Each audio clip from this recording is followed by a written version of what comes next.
Hello friends, this is Dr. A.K. Shahani and welcome to all of you in my YouTube channel Study Science with Dr. A.K. Shahani. The topic of this lecture is breeding aspects of coal crops.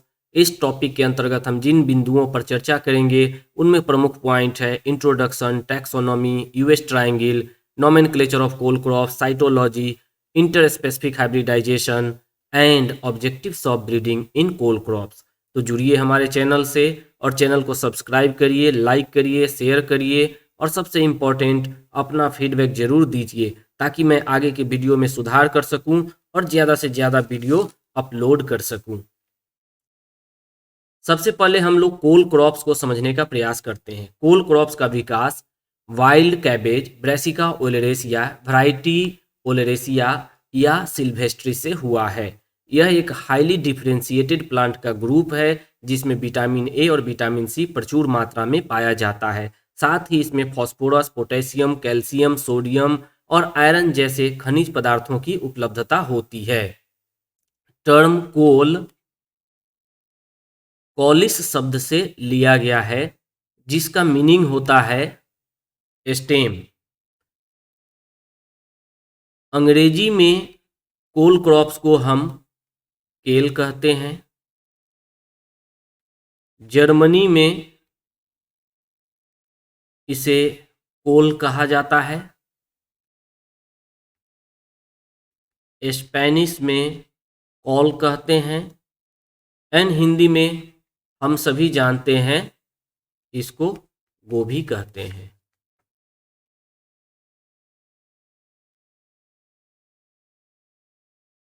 Coal crops का centre of origin Mediterranean region है।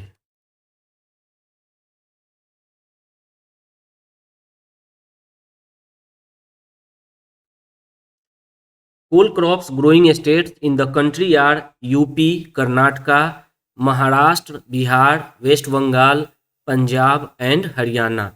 Theophrastus ने अपने book inquiry into plants में 3 तरह के कोल crops का वर्णन किया है। थियोफ्रेस्टस के बारे में तो आप लोगों ने सुना होगा, इनको फादर ऑफ बॉटनी भी कहा जाता है।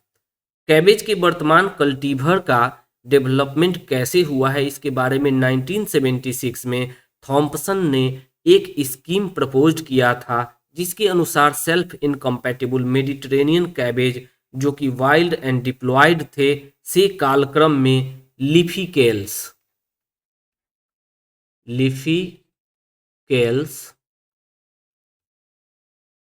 Leafy cabbage,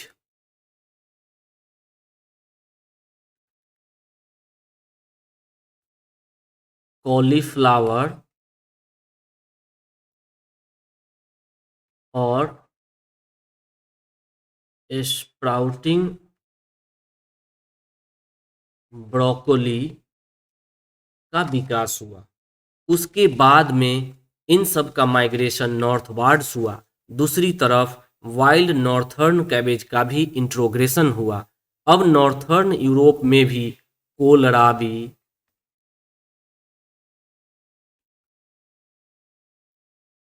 hurting cabbage,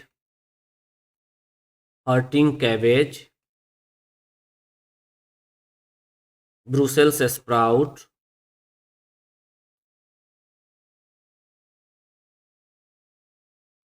and marrow stem kales का विकास हुआ। ये सब बाइएनियल थे। 19th सेंचुरी में मेडिटेरेनियन और नॉर्थर्न कैबेज ग्रुप में ब्रीडिंग टेक्नोलॉजी के कारण narrow based and reduced self incompatible inbreds develop हुए। प्रेजेंट टाइम में कोल क्रॉप्स के बहुत सारे हाइब्रिड हाईली इनब्रीड वैरायटी जो कि एनुअल है वे सारे डेवलप हुए। यही थॉमसन का स्कीम था। कोल क्रॉप्स बिलोंग टू फैमिली क्रूसीफेरी। इस फैमिली के फ्लावर में 4 पेटल्स पाए जाते हैं, 6 स्टैमेंस पाए जाते हैं जिनमें से 2 स्टैमेंस शॉर्ट होता है। फ्रूट को सिलिक्वा कहा जाता है।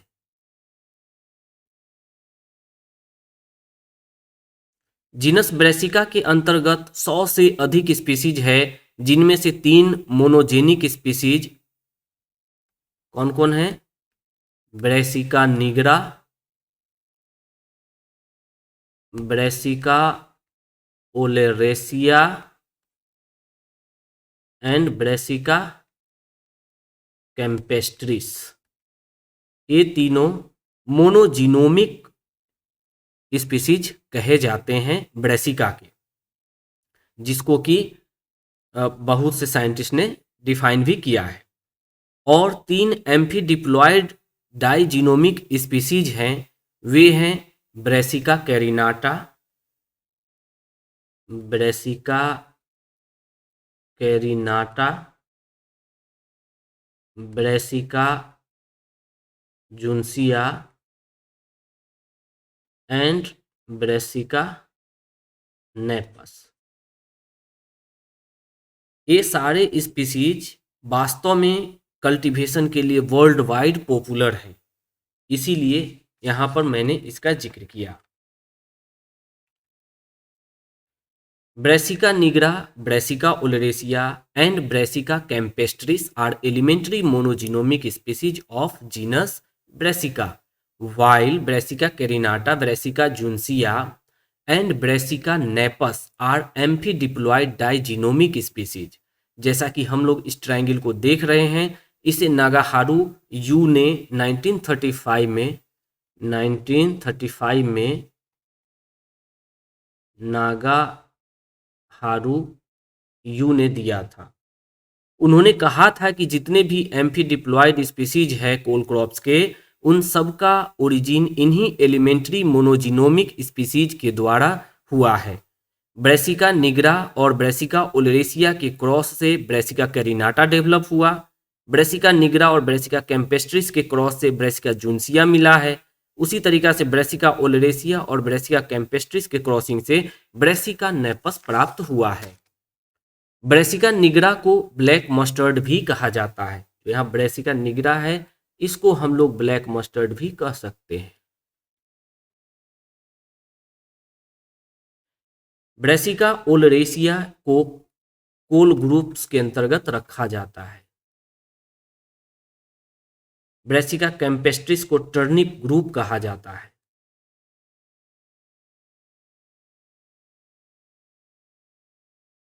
इसी तरीका से जो ब्रेसिका कैरिनाटा है, इसको एबिसिनियन मस्टर्ड के नाम से भी जाना जाता है।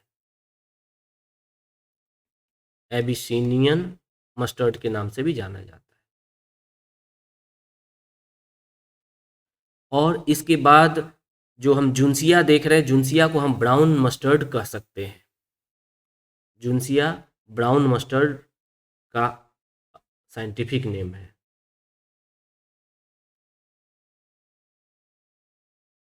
और जो नेपस है वो स्वेड ग्रुप को डिनोट करता है। स्वेड ग्रुप को डिनोट करता है। स्वेड ग्रुप क्या होता है?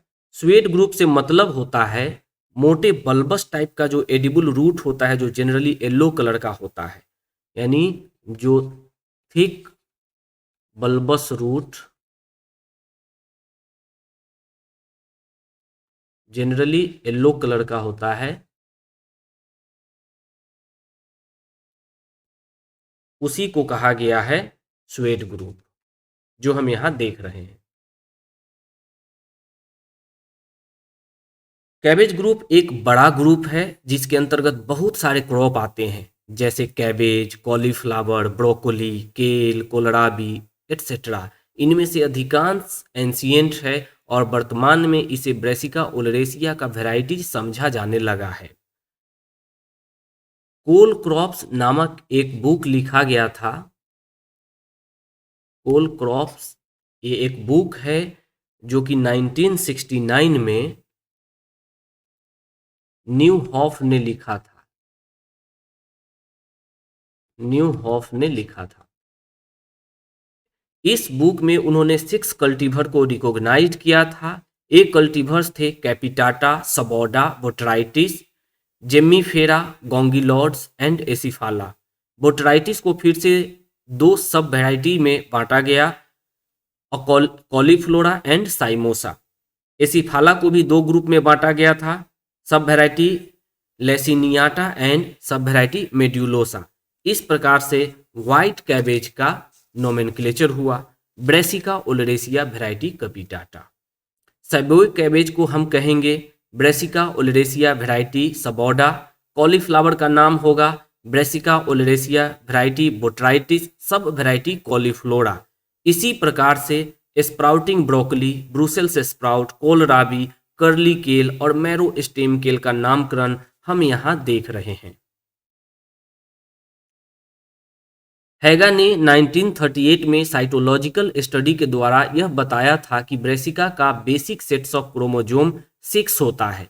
उन्होंने नोटिस किया था कि ब्रेसिका निग्रा में 2 बाइवैलेंट का 2 ग्रुप और 4 पेयर होता है। इसी तरह से ब्रेसिका कैम्पेस्ट्रिस में 2 बाइवैलेंट का 4 ग्रुप और 2 पेयर पाया जाता है। इसके आधार पर हैगा ने ब्रेसिका निग्रा, ब्रेसिका ओलरेसिया और ब्रेसिका कैम्पेस्ट्रिस का जीनोमिक फॉर्मूला दिया, जैसा कि आप लोग यहाँ देख रहे हैं। ये जीनोमिक फॉर्मूला दिया गया था। अगर हम ब्रेसिका निग्रा का एग्जाम्पल ले तो हम यहाँ देख सकते हैं कि ABCD, ये जो ABCD है ये 4 पेयर हैं। इसी तरीक़ा से अगर हम EEFF की बात करें तो ये हमारा जो है 2 groups of 2 bivalent, 2 groups of 2 bivalent है।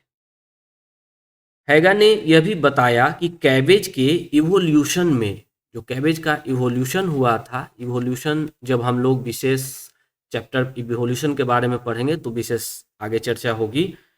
इवोल्यूशन में स्ट्रक्चरल चेंजेज ऑफ क्रोमोजोम्स और पॉलीप्लॉइडी का महत्वपूर्ण योगदान दिया था।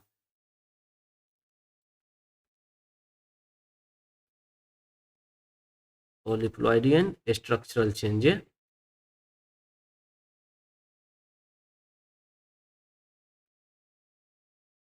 क्रोमोजोम,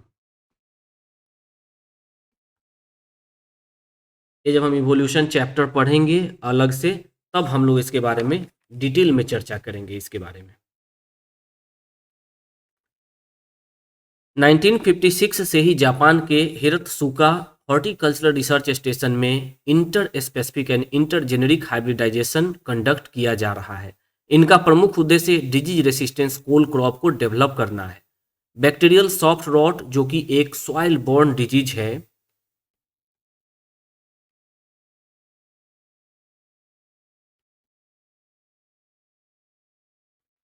और ये एर्विनिया एर्रोइडी के कारण होता है। यह एक सीरियस प्रॉब्लम है कोल क्रॉप का, जिसका रेसिस्टेंट जीन कैबेज ग्रुप के क्रोमोजोम नंबर 9 पर पाया जाता है। कैबेज ग्रुप का इंटरजेनेरिक हाइब्रिडाइजेशन करने का भी प्रयास किया गया है, जिसका एग्जाम्पल है रैफेनोब्रेसिका।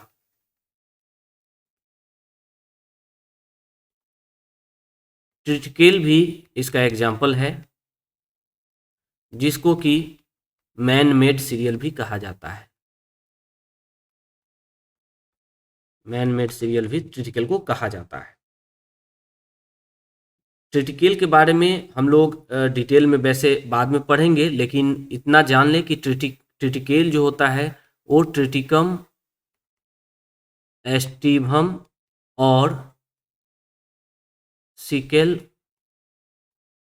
सीरियली का क्रॉस है।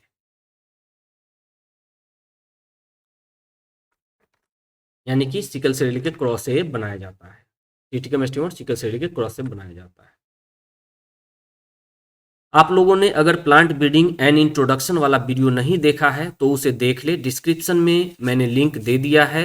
उस वीडियो में जनरल ब्रीडिंग ऑब्जेक्टिव का मैंने डिटेल में चर्चा किया है।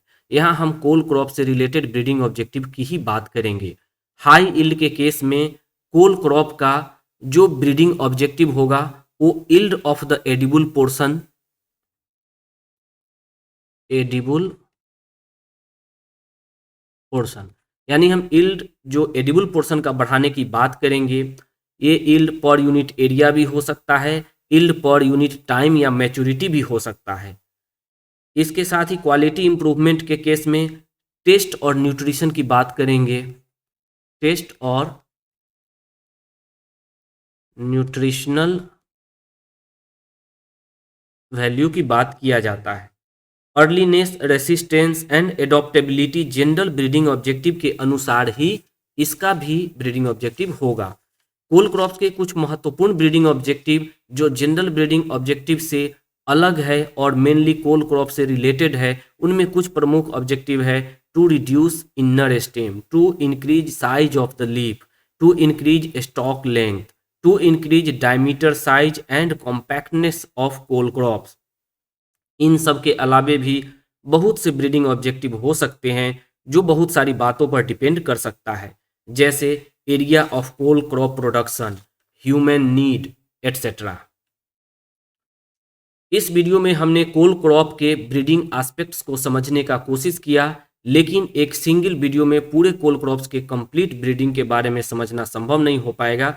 आप लोगों ने अगर चैनल को सब्सक्राइब नहीं किया है तो फटाफट चैनल को सब्सक्राइब कर ले, क्योंकि कोल क्रॉप्स के ब्रीडिंग से रिलेटेड कई वीडियो मैं डालने वाला हूं जिससे आप कोल क्रॉप्स के ब्रीडिंग एस्पेक्ट्स को पूरी तरह समझ सके। अगला वीडियो कैबेज एंड कॉलीफ्लावर के ब्रीडिंग से रिलेटेड होगा, तो जल्दी जल्दी चैनल को सब्सक्राइब करिए, लाइक करिए, शेयर करिए और सबसे इम्पॉर्टेंट कमेंट जरूर करिए। Thank you.